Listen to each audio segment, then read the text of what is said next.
యథావిధి హనుమయ్యకి నమస్కరించి పంచసూత్ర ప్రమాణం చేయి కృష్ణ. అలాగే అన్నయ్య. ఆడదాని కేసి కన్నెత్తి చూడను, ఆడదాని కేసి కన్నెత్తి చూడను, ఆడదాన్ని పన్నెత్తి పలకరించను, ఆడదాన్ని పన్నెత్తి పలకరించను, ఆడదాని మాట అసలు వినను, ఆడదాని మాట అస్సలు వినను, ఆడదాని ప్రేమలో పడను, ఆడదాని ప్రేమలో పడను, ఆడదాన్ని పెళ్లి చేసుకుని కష్టాలు పాలవను, ఆడదాని పెళ్లి చేసుకుని కష్టాల పాలవను. కళ్ళు మూసుకుని హనుమయ్యని ధ్యానించుకో కృష్ణ. మూసిన నీ కళ్ళల్లో ఎవరు కనిపించారు చెప్పు నాన్న. ఎవరో అమ్మాయి ఒంటి మీద బట్టలు లేకుండా స్నానం చేస్తున్నా అన్నయ్య. అపచారం, అపచారం! నీ మనసును విషపూరితం చేయడానికి ఆ శంకిరి జాతి ప్రయత్నిస్తూ తుడిచేయి.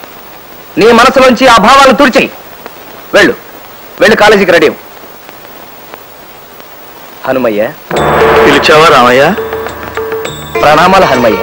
రామార్పణం. నాకు నీ ఆశీస్సులు కావాలి. శుభమస్తు. రా కూర్చో.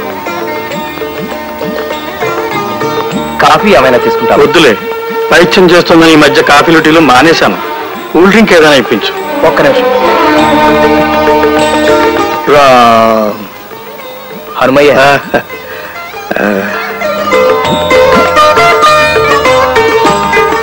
తమ్ముడు ఏమైపోతాడోనని భయంగా ఉంది హనుమయ్య. ఆ వయసు అటువంటిది రామయ్య. మనసు నీతి లేని కోతిలాంటిదైతే వయసు కళ్ళు లేని గుర్రం లాంటిది. కృష్ణుణ్ణి వీలైనంత అదుపులో ఉంచడానికి ప్రయత్నించు.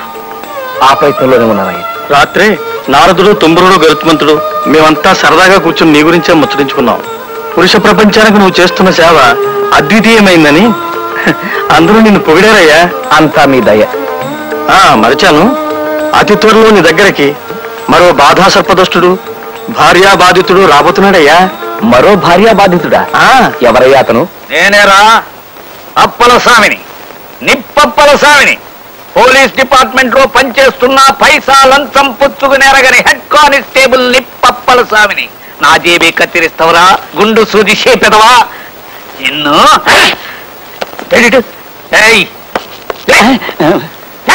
బాబాయ్ బాబు, తప్పైపోయింది బాబు, క్షమించండి. బస్సులో నిగనిగలాడే తన గుండు చూసి ఎవరో తిరుపతి భక్తులను వెంపడ్డాను బాబు. ఇంకోసారి సవరం చేద్దామని కత్తిరేశా. పల్లి గ్రహించావా? కొల్లబడి తనకేడి ఎదవా?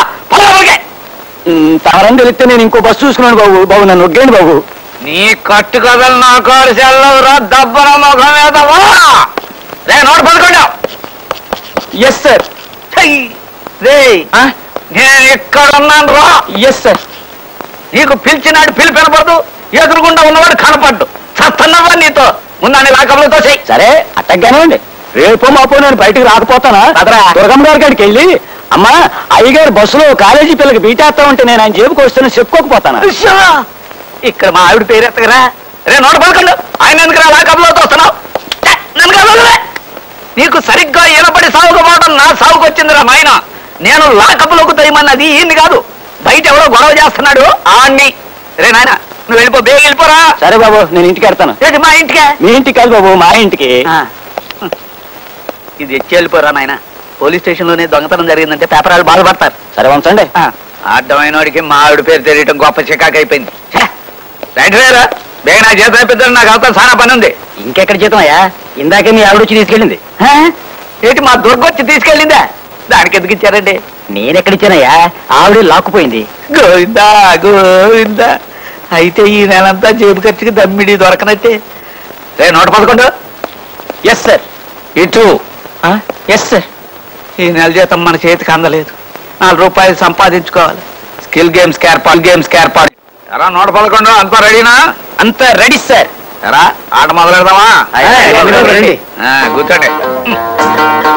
మీ అందరికీ తెలుసు కదా, ఎట్లాంటి స్కిల్ గేమ్స్ ఆడి న్యాయంగా గెలిచి డబ్బు సంపాదిస్తాడే తప్ప లంచం కింద ఒక పైసా ముట్టుకోడి నిప్పప్పల స్వామి.